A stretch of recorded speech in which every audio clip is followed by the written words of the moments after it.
आपादान कारक। चार कारक मैं पढ़ा चुका हूँ, बता चुका हूँ, समझा चुका हूँ। पांचवा है आपादान कारक। इसकी परिभाषा जान लीजिए। आपादान का अर्थ अलग होने से है। चार, इससे पहले चार जो हम पढ़ाए हैं, समझा चुके हैं और बता भी चुके हैं आप लोगों को। ये पांचवा है आपादान कारक। परिभाषा देखिए, आपादान का अर्थ अलग होने से है।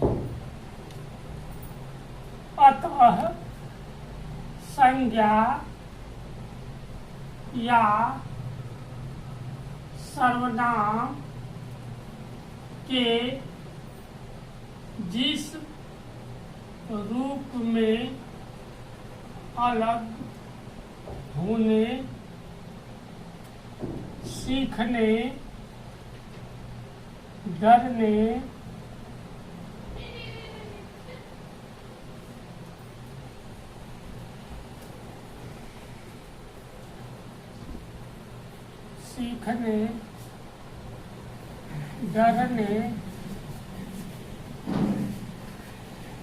डरने, लज्जित होने,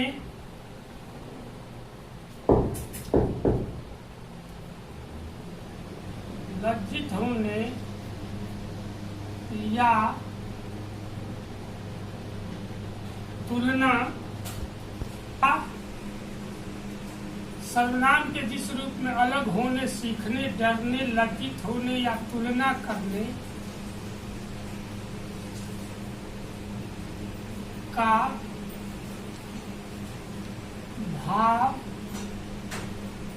प्रकट होता है, उसे आपादान कारक कहते हैं।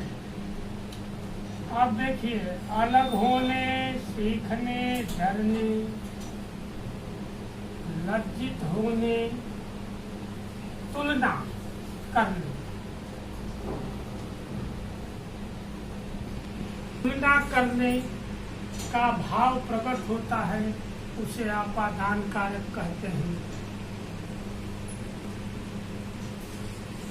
एक और है निकलने।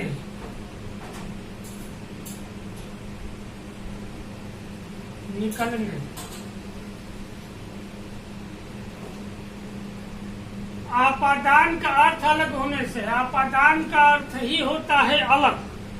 अतः संज्ञा या सर्वनाम के जिस रूप में, संज्ञा और सर्वनाम के जिस रूप में आए, अलग होने के आए, सीखने में आए, डरने में आए, निकलने में आए, लज्जित होने में आए या तुलना करने में आए, उन्हीं भावों को जब साक्षात प्रकट होते हैं, दिखते हैं वो भाव या एहसास अनुभव होते हैं, उसी को आपादान कारक कहते हैं।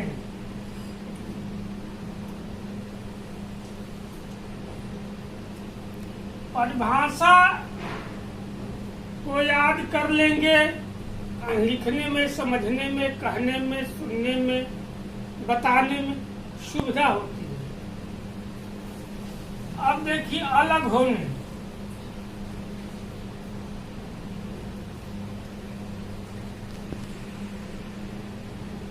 प्रकाश से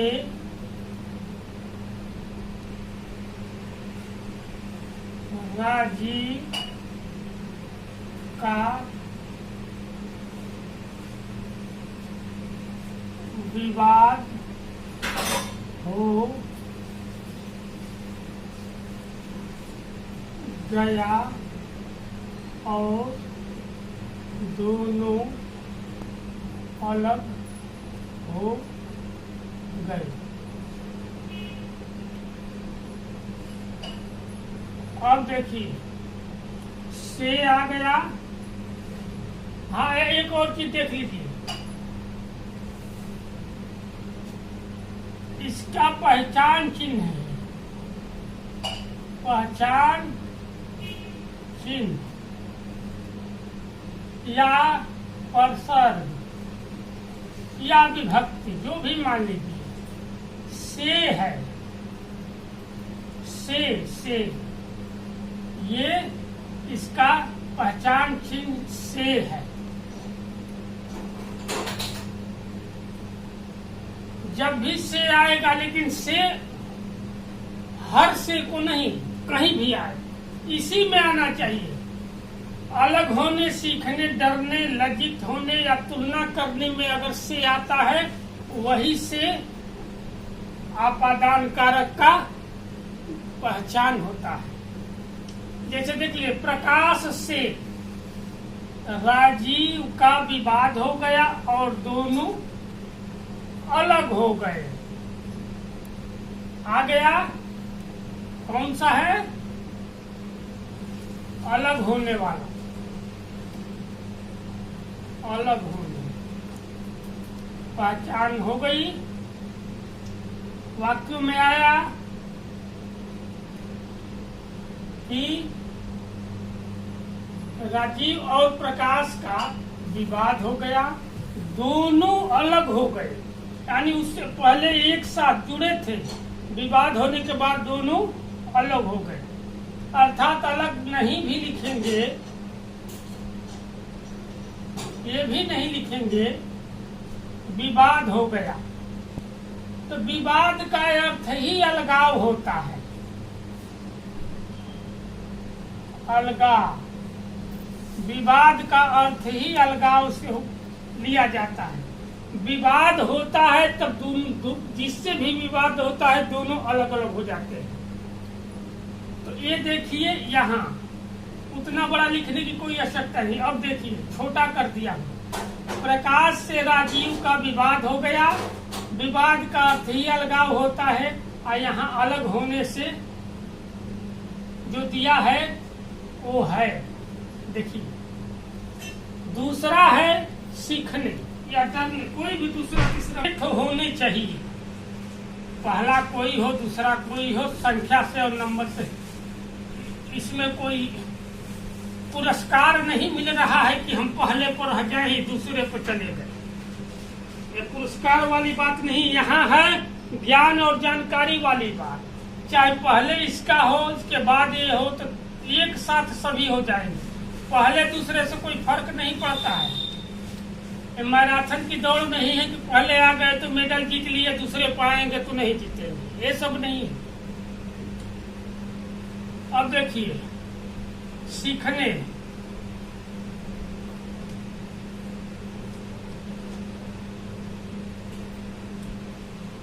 सीखने मतलब कुछ सीखने, सीखने का मतलब कुछ अर्जित करना है, हमें लेना है। जहां भी जाएं, जिसके पास जाएं, जिससे भी, उससे कुछ लेना है, हमें सीख लेनी है, हमें वो जानना है कि मैं भी वो काम कर सकूं। मोहन और राजेश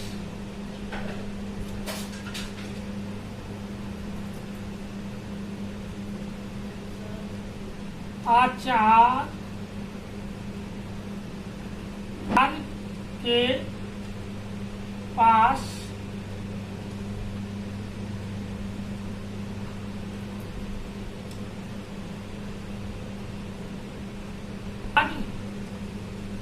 से, उतना लंबा नहीं, देखिए, बांसुरी सीखने जाते हैं। या देखिए, यहाँ सीखने से जो है ये वाला ये हो गया सीखने। तो मोहन और राजेश आचार्य से बांसुरी सीखने जाते हैं। से और सीखने दोनों आ गया। ये हुआ। अब समझ में आ गया होगा। और कोई परेशानी हो तो जहाँ सीखने का अपादान कारक में आता है सीखने का, तो ये देखिए दोनों आ गया, से और ये दोनों आ गया। अब तीसरा देखिए,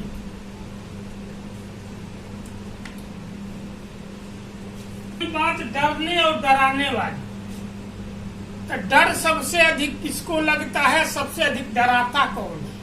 तो सबसे अधिक डरते हैं विद्यार्थी और डराती है परीक्षा। कब कभी छूट जाती है साहब, भूख नहीं लगती, नींद चली जाती है, समझ में नहीं आता, मस्तिष्क कार्य करना बंद कर देता है, विचारों की आंधी चलने लगती है। क्या होगा, कैसे होगा, ये याद कर लें, वो याद कर लें, ये कर लें, वो कर लें, ये किताब वो किताब, उससे पहले नहीं। अब देखिए,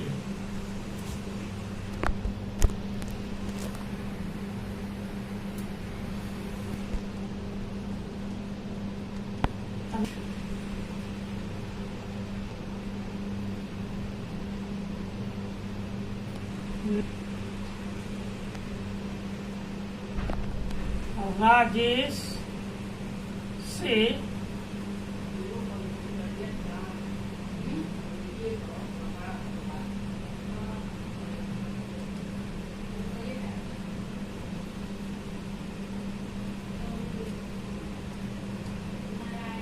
परीक्षा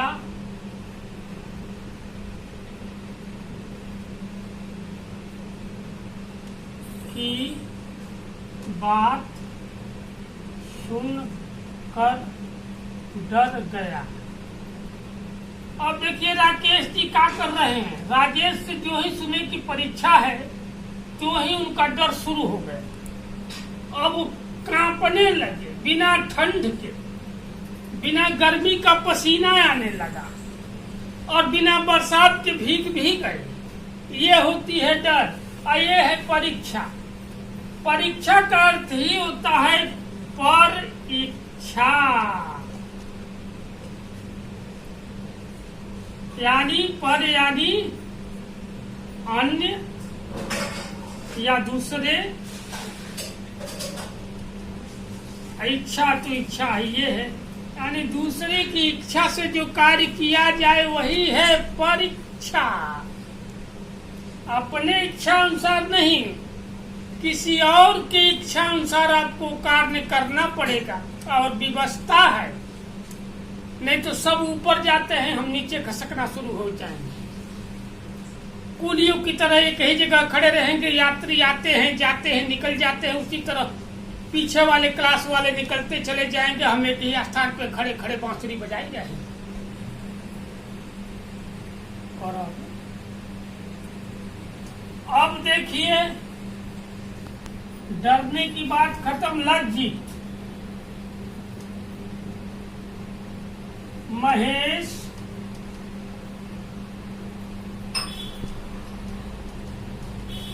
परीक्षा में फेल होने से लज्जित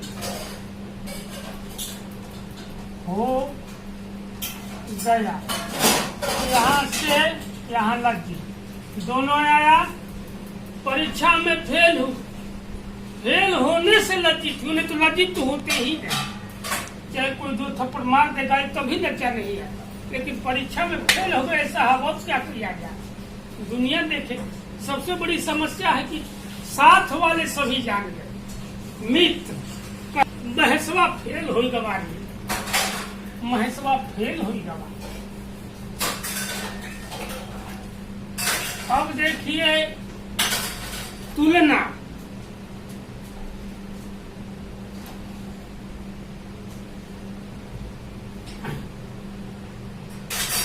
लीजिए सूरदास से प्रसाद की तुलना की जाति है। कुछ भी लिख सकते हैं,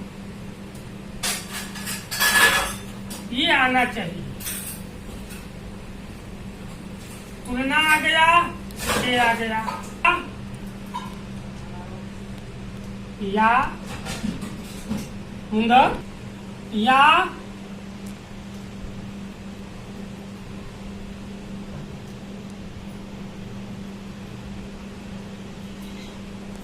सज्जनों की तुलना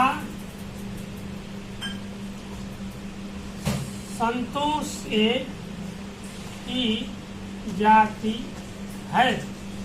दूसरा हो गया से और तुलना। ये देखिए, यहाँ तुलना यहाँ आया, यहाँ तुलना यही आ गई।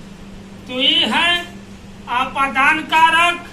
पढ़िए मन से, सीखिए मन से, समझिए मन से, और जो कुछ आपने सीखा, जाना, पढ़ा, उसको दूसरे तक पहुंचाने का भी प्रयास करिए। यही मानवता है। यही इसीलिए मैं ये बता रहा हूं कि मानव के पास यदि मानवता नहीं तो पशु है। समझने बोलने की शक्ति केवल मानव में होती है। व्यंजन मानव के पास होता है, पशुओं के पास नहीं। स्वर और व्यंजन दोनों का मेल मानव ही जानता है, पशु नहीं। अपने बच्चे को भी नहीं बुला सकता, आओ बेटा दूध पिला दें, आओ बेटा पानी पिला दें, भैया कहाँ जा रहे, ये केवल मानव ही जानता है। और एक दूसरे के लिए वही पशु प्रवृत्ति है जो आप ही चरे, वही मनुष्य है जो मनुष्य के लिए मरे। गुप्त जी ने लिखा था, 100% सही है। इसके लिए धन्यवाद।